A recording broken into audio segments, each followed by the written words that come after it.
Yuxularda sevdiğimi görürəm, görürəm amma sənə aid deyil.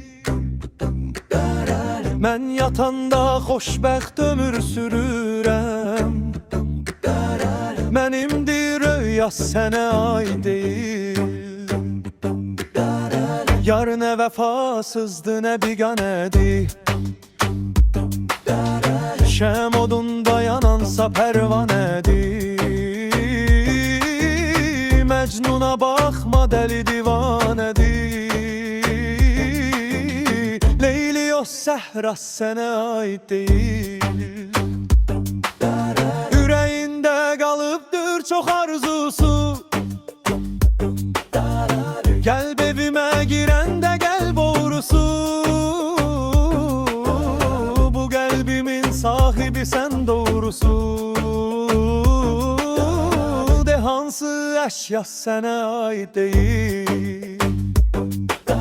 Xəyallarla yaşayıram sevəndən, xəyallarda asılı deyil ki məndən. Belə çıxır ki bu şeirdə ya səndən ibarətdir, ya sənə aid deyil.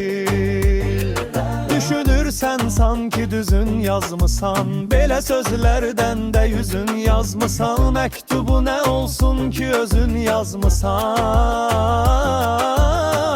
Oxudum imza sənə aid deyil.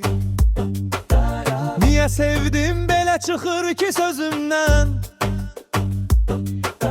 səndən deyil incirəm özümdən. Sən sevinmə yaş gələndə gözündən,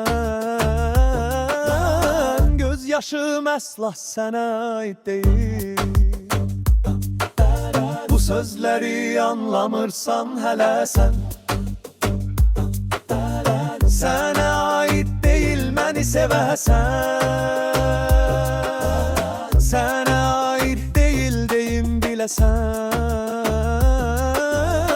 Sevilmək hətta sənə aid deyil. Xatirələr versə kədər oxuma, eybi yoxdur sən bu səfər oxuma. Oxusan da sonuna qədər oxuma.